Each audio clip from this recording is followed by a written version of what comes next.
Y en la entrevista estelar de Encuentro Directo nos honra con su participación en la noche de este sábado el doctor Yotin Curi Hijo, brillante abogado, ex juez del Tribunal Constitucional y sobre todo gran hermano y amigo. Yotin, como siempre, honor. Muchas gracias, Ramón. Muy contento de estar aquí nuevamente en el programa para abordar, ¿verdad?, los temas de interés nacional de nuestro país. Así es. Yotin, un tema actual en el caso de Puerto Príncipe, Haití, con el asesinato precisamente de los dos misioneros norteamericanos y la designación de un nuevo primer ministro por parte del Consejo Presidencial Provisional. Es decir, tu opinión al respecto sobre este lamentable caso en sentido general y lo que tú opinas al respecto. Sí, fíjate, fue muy lamentable el asesinato de esos misioneros. La muchacha era hija de un senador de Missouri, apellido Lloyd. Y eso motivó inmediatamente la atención de los Estados Unidos sobre el tema haitiano.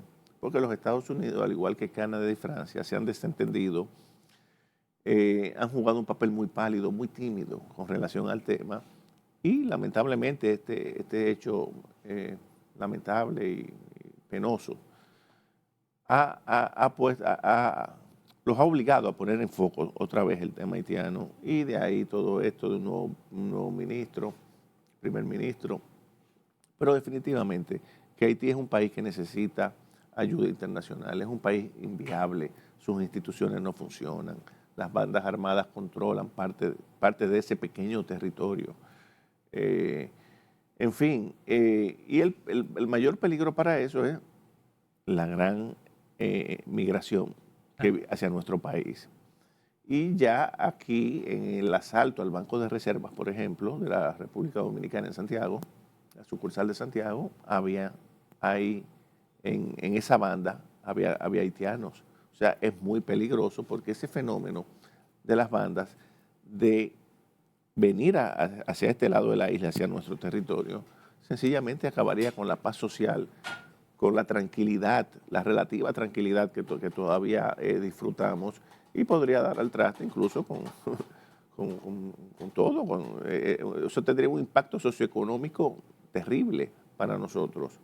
De ahí que ahí hasta se dio el caso, precisamente en el caso de Haití, hasta de un joven de Puerto Plata que también lo asesinaron, le arrebataron la cabeza. Sí, pero antes de ese joven, poco antes, una señora en Mao también fue asesinada por un haitiano.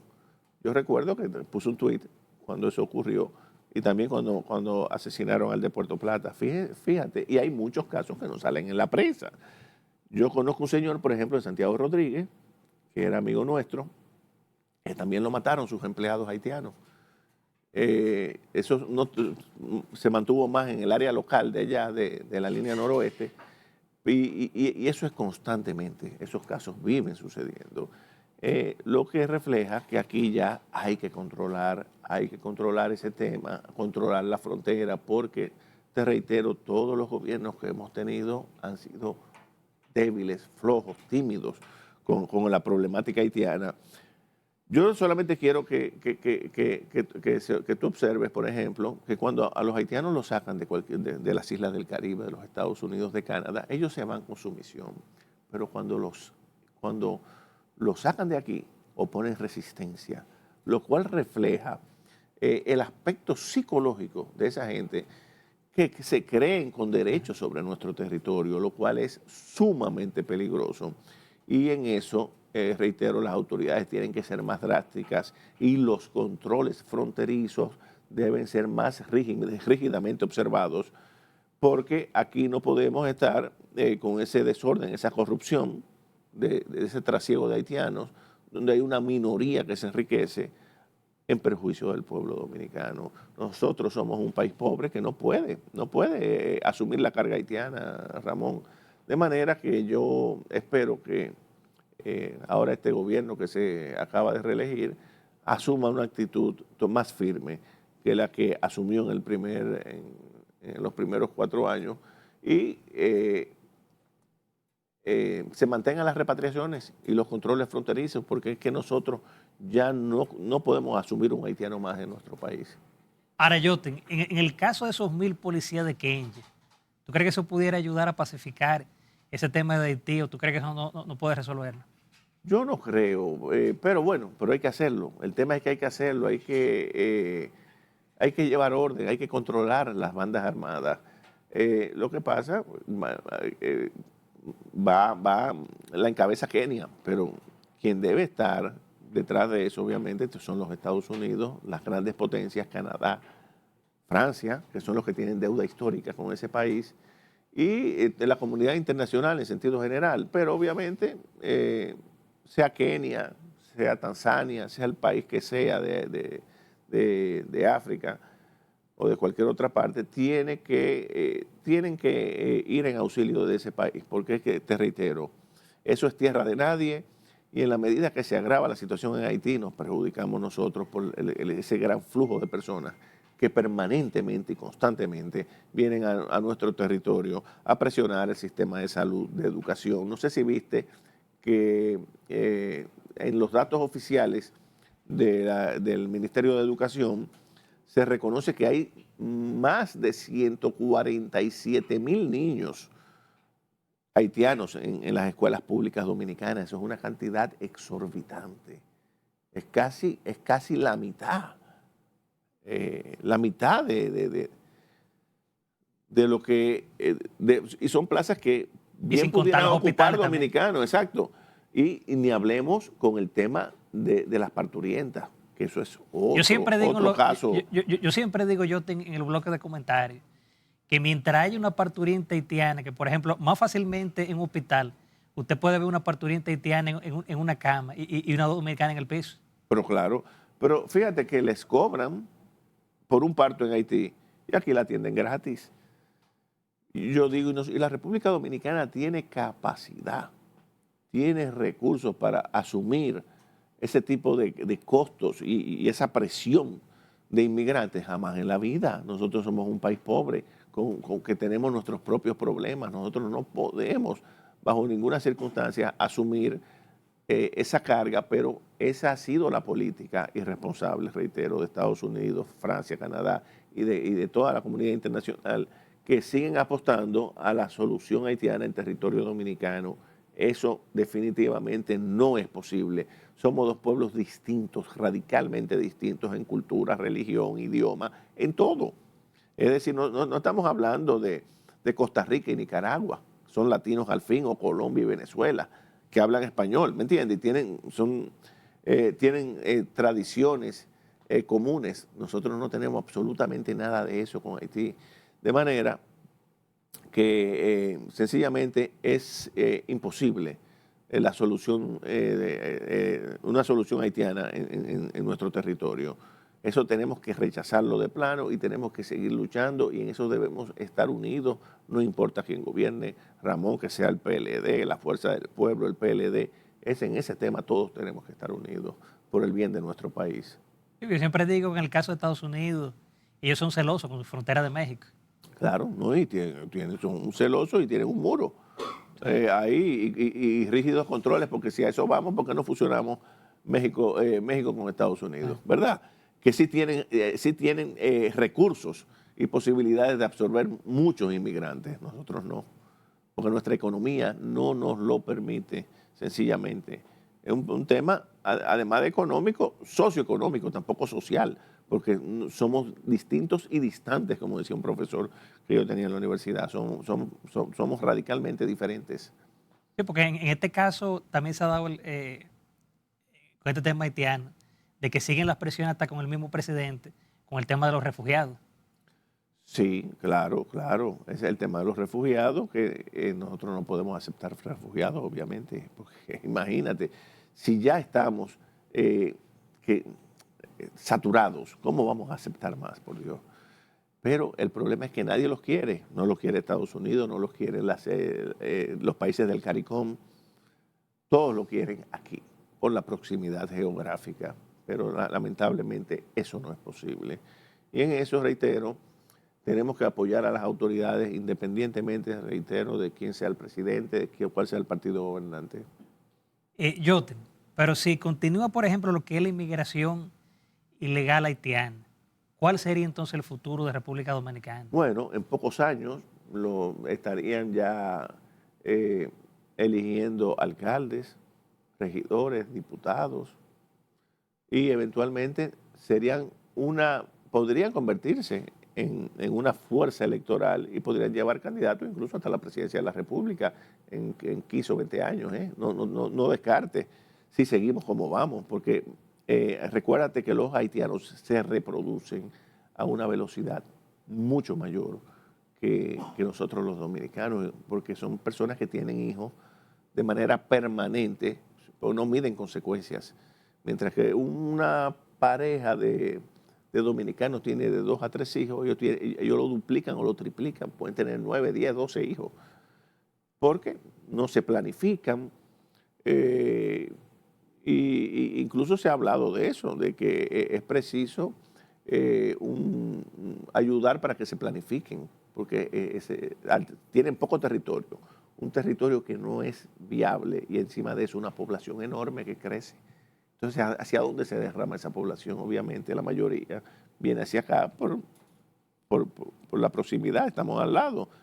Y los que pueden se van en frágiles embarcaciones a Cuba, pero de allá los sacan a las Bahamas, a los Estados Unidos, a Sudamérica, a todas partes. Ese es el drama haitiano, pero el país, reitero, que más se perjudica es la República Dominicana y nosotros no podemos ya asumir más carga en ese sentido. Nosotros, por el contrario, tenemos que activar una política agresiva de repatriación y las Fuerzas Armadas tienen que hacer su labor principal, que debe ser custodiar la frontera, porque si no, aquí no vamos a tener paz social, sobre todo si esas bandas, que ya se dicen, muchos de sus miembros están entre nosotros y ya comienzan a estar implicados en asaltos, como lo fue el caso del Banco de Reserva. Imagínate a dónde vamos nosotros si a nuestros problemas le añadimos lo de ese desafortunado país, si es que le podemos llamar país, porque eso es un conglomerado humano, eso ni siquiera es una nación ni un país. Y en el caso, Jotin, de que se habla mucho de esa verja fronteriza, ahora moderna que quieren, ¿tú crees que eso no, eso al final, no, tú crees que no va a dar pie con bola? No, eso no da pie con bola, eso no resuelve el problema. Ayuda en el sentido de que es algo simbólico, una frontera, vamos a decir, hasta, además de material, hasta psicológica, como el muro que ha hecho Estados Unidos con México, en la frontera con México. Ayuda, pero eso todo el mundo sabe que eso no va a resolver el problema por sí solo. Lo que resuelve es chequear por dónde entran los puntos que las Fuerzas Armadas lo saben exactamente. Pero mira lo que pasa, ellos lo repatrian, pero no controlan los sitios por donde penetran. O sea, estamos a la defensiva, vienen, lo sacan, pero vuelven y entran. No, lo que hay que hacer es establecer controles por los puntos sensitivos por donde ellos penetran hacia nuestro territorio. Y en eso no se puede escatimar recursos, tanto tecnológicos como humanos. Para eso tenemos las Fuerzas Armadas, cuya misión principal debe ser custodiar la frontera. Pero no hacer negocio, ni corrupción, ni nada de eso. Que lamentablemente eso pasa mucho. Porque pasan y sabemos que hay grupos también de dominicanos que se benefician y se lucran con ese trasiego irregular de haitianos. ¿Y tú crees, Jotin, que el gobierno en este cuatrenio que finalizó hizo todo el esfuerzo para manejar el tema haitiano? O sea, ¿cuál tú crees, Mira, tu opinión al respecto? El anterior no hizo nada, absolutamente nada. Cuando el presidente Danilo Medina fue a La Habana a defender la sentencia 168-13, tronó como un gallo, pero cuando vino aquí puso como gallina al final. Vino la ley 169-14, una ley redactada por una oficina norteamericana para restarle efectos a la sentencia 168-13. Se flexibilizó, se relajaron los controles fronterizos y penetró una inmensa cantidad de haitianos y muchos fueron regularizados sin ningún documento, violando incluso la ley 169-14, que es una ley inconstitucional que ha sido impugnada y todavía el Tribunal Constitucional no ha dictado una sentencia de manera inexplicable hasta la fe, hasta el día de hoy. Y lo que te quiero decir, que el gobierno anterior, o sea, el actual gobierno, porque todavía no ha terminado, hizo un esfuerzo, ha hecho más que el anterior, que el gobierno de Danilo Medina, pero no lo suficiente. Por eso la esperanza es que ya en estos últimos 4 años del presidente Abinader sí se haga un esfuerzo más serio, más contundente, a fin de controlar el problema haitiano, porque es el principal problema de la República Dominicana. Nosotros tenemos muchos problemas, el problema económico, pero ese es el principal. El tema de la deforestación también. Esa gente viene con una cultura depredadora a quemar nuestros bosques, a talar nuestros árboles. En fin, muchos de ellos se suman a la mendicidad, a la delincuencia. Hay muchos que también trabajan, porque también hay que reconocer que hay muchos trabajadores, pero se está violando la ley del 80-20, entonces se está desnacionalizando el tema de la mano de obra dominicana. ¿Qué hace el dominicano que tiene que emigrar?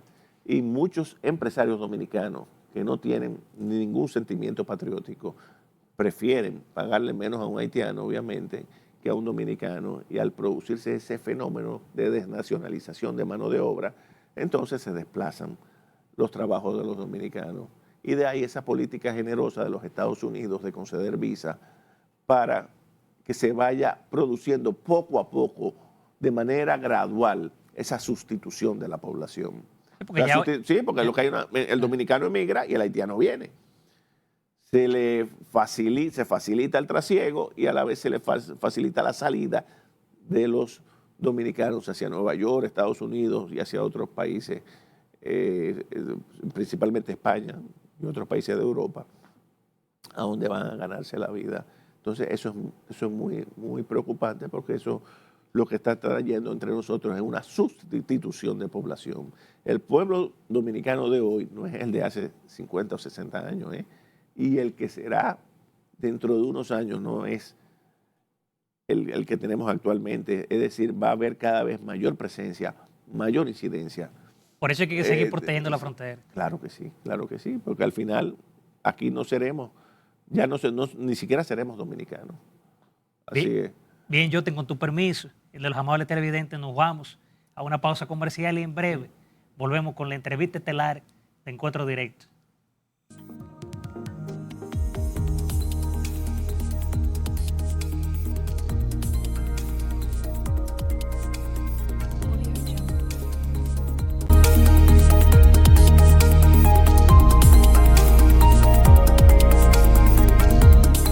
Y bien, continuamos aquí en la entrevista estelar de Encuentro Directo en compañía del doctor Yotin Curi Hijo, abogado, ex juez del Tribunal Constitucional.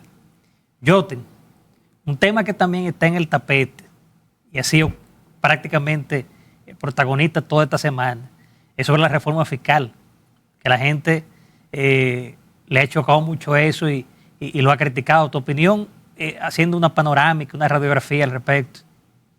Mira, la reforma fiscal, Ramón, es producto del endeudamiento. Es necesario. Algunos economistas dicen que hay que subirle en 6 puntos. Proponen 3 ahora y 3 en 2 años más. Pero ¿qué sucede?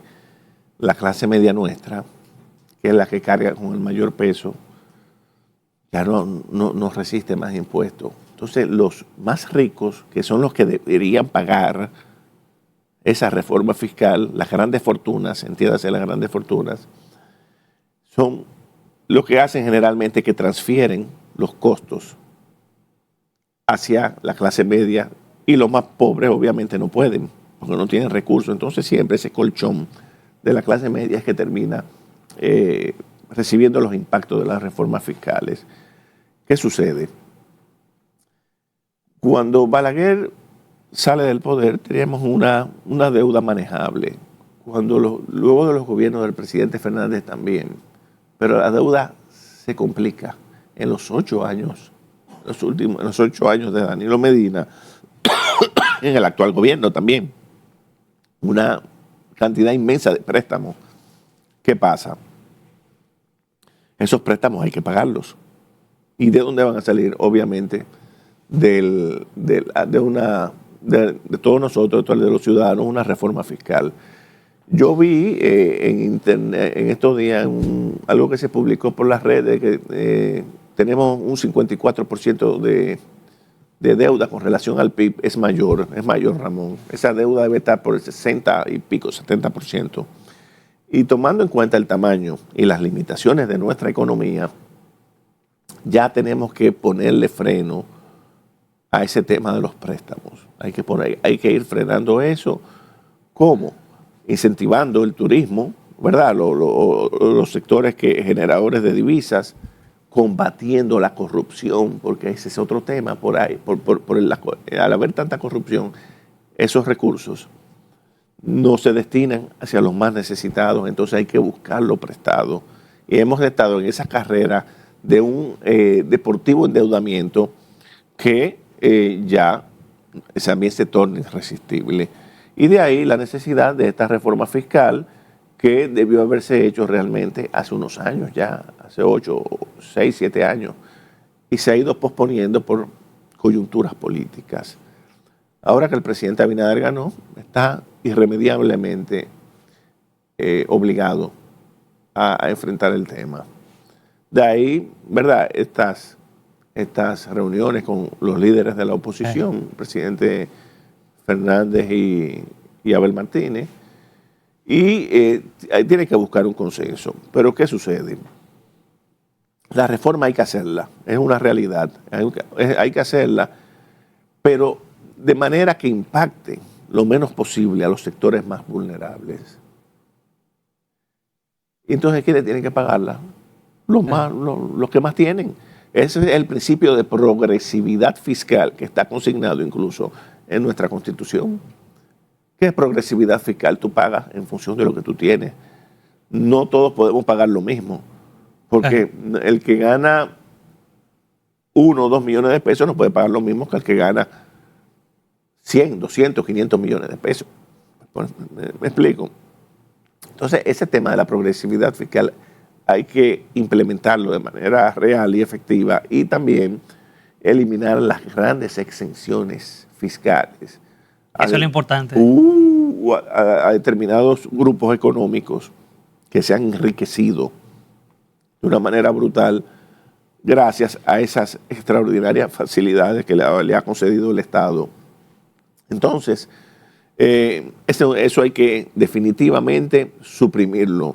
Las exenciones fiscales, eso es un conjunto de medidas que hay que tomar. Y eso es lo que se espera. Pero ya yo vi que se quiere gravar los gimnasios, actividades deportivas, y una serie de renglones, que eso es coger el rábano por las hojas. No es por ahí. No es por ahí la reforma fiscal, porque eso al final se le va a transferir a la población, a la clase media y a la población en sentido general. Por eso es que ese es el cambio que tiene que venir, y el cambio que todos esperamos. Que la reforma no afecte a los más pobres y que impacte lo menos posible en la clase media, entiéndase nosotros, y que por el contrario sea asumida por esa oligarquía nuestra que tiene recursos a granel y que mucho se ha beneficiado de exenciones, de facilidades de todo tipo para que sus negocios prosperen, de bajos salarios, en fin, de muchísimas cosas. Entonces, ahí es que está. ¿Pero lo hará el gobierno? Esa es la gran pregunta. Esperemos que sí. Esperemos que sí, porque definitivamente la reforma es inevitable. Es una realidad. Tú sabes, Ramón, que no puede ser soslayada bajo ningún concepto, porque decimos en los abogados, el que paga, el que debe o paga o ruega. Estamos obligados a pagar sí o sí. Entonces, el gobierno carece de esos recursos. Y de ahí la necesidad de una reforma tributaria que se viene hablando de la misma, pero nadie quiere asumir esa responsabilidad porque Una papa caliente. tiene obviamente un impacto en la popularidad de las autoridades, sobre todo en este caso sería el gobierno de turno, y sobre los políticos pero hay que hacerla, definitivamente en eso, y hace tiempo que debió haberse realizado, pero se ha pospuesto. Yoten, pero hay otro tipo de prioridad también en el caso del presidente de la República y lo de la reforma constitucional. Es decir, él parece que quieren dotar ahora al Ministerio Público como con más independencia, pero también está el caso de que él dice, y ojalá de verdad se cumpla, ponerle candado a la parte constitucional porque ya él anunció del primer momento que ya él no iba. Por eso es que ahora se da el caso de tantos aspirantes. Bueno, fíjate, la reforma constitucional es algo que yo todavía no termino de entender bien. O sea, ¿tú crees que el país está preparado con el tema de la parte constitucional? Bueno, cuando se refiere a los candados, yo quisiera saber cuáles son los candados, ¿verdad? Porque honestamente no veo cuáles serían. Nosotros actualmente tenemos el modelo el modelo norteamericano, 2 periodos y ya, y nunca más. Lo hemos tenido abierto, con un periodo intermedio en el pasado, pero yo creo que el que tenemos actualmente está bien. Se aspira 2 veces, como sucedió ahora con el presidente Abinader, y se acabó, y que venga otro. Pero por eso yo no veo cuáles serían los candados en cuanto al Ministerio Público que tú señalas, de instaurar la figura del Ministerio de Justicia, separar lo que es la parte penitenciaria de lo que es la parte burocrática de la Procuraduría. O sea, tener por un lado un ministro de Justicia, que en el pasado lo tuvimos, en época de Trujillo. No era procurador, era Ministerio de Justicia. Pero bueno, ese ya es un punto que se puede considerar, pero modificar la Constitución únicamente por eso, no veo francamente la necesidad de la misma, de esa reforma, y creo que no es una prioridad para nosotros en este momento abocarnos a una reforma constitucional, ni veo la necesidad. Lo que tenemos que hacer es aprobar un sinnúmero de leyes que están previstas en las denominadas reservas de ley de la Constitución, para que algunas figuras puedan ser ejercidas, como por ejemplo el caso del referendo. Nosotros no tenemos todavía, al día de hoy, una ley sobre el referendo que es necesaria, que requiere obviamente por ejemplo, una reforma tendría que ir a referendo. Si se va a hacer, dice la actual Constitución, para eso necesitamos una ley primero que establezca esa figura jurídica, el mecanismo, y para una reforma habría que alcanzar más del 30%, oye bien, del 30% de los que están inscritos en el padrón electoral, de conformidad con el texto constitucional nuestro actual. De manera que es un tema bastante espinoso, pero bueno, hay que esperar a ver en qué consisten esos candados y cuáles son específicamente los puntos que se quieren modificar del texto constitucional para valorar si vale la pena o no. Pero a mi modo de ver, a mi juicio, así, a priori, grosso modo, no veo en este momento la necesidad de nosotros, tenemos otras prioridades, de nosotros ponernos a modificar la Constitución. Ahora, de la reforma fiscal, ese sí es un punto ineludible, inevitable. Pero ya lo de una reforma constitucional para poner uno... No, honestamente, tendrían que explicármelo mejor para entenderlo. Porque así como ha sido señalado de manera tan general, tan vaga, no tenemos elementos de juicio para opinar de una manera clara sobre si estamos o no de acuerdo, pero en principio creo que no es necesario una reforma. Ahora, en el caso de la reforma, Yotin, dicen que esto como que requiere de una ley, como que establezca los puntos de reforma hacia juristas que dicen que la Asamblea es libre y que puede introducir cualquier tema. Es decir, ¿qué tú piensas sobre ello?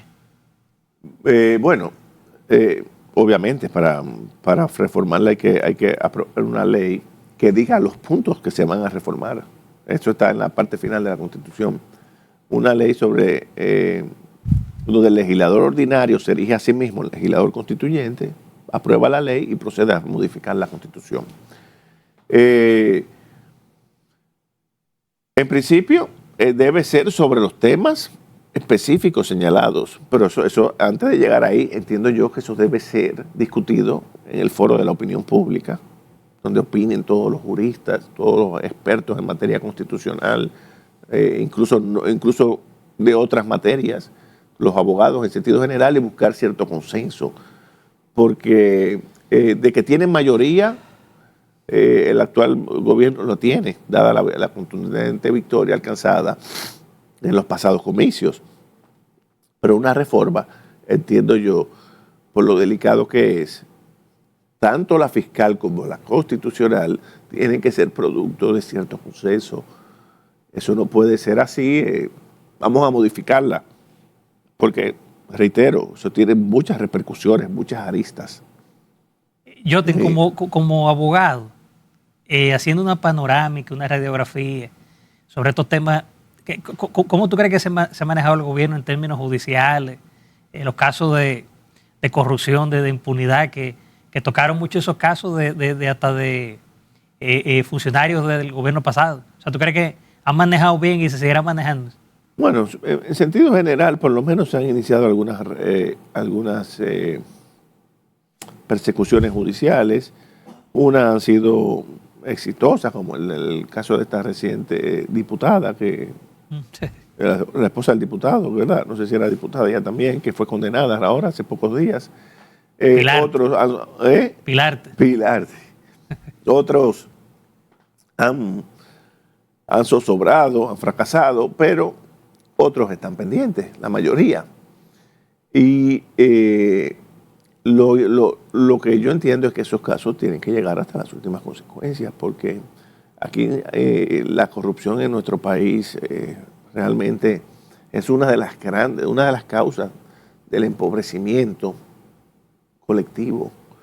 Es lo que nos obliga a endeudarnos cada vez más, y precisamente por eso esta reforma fiscal.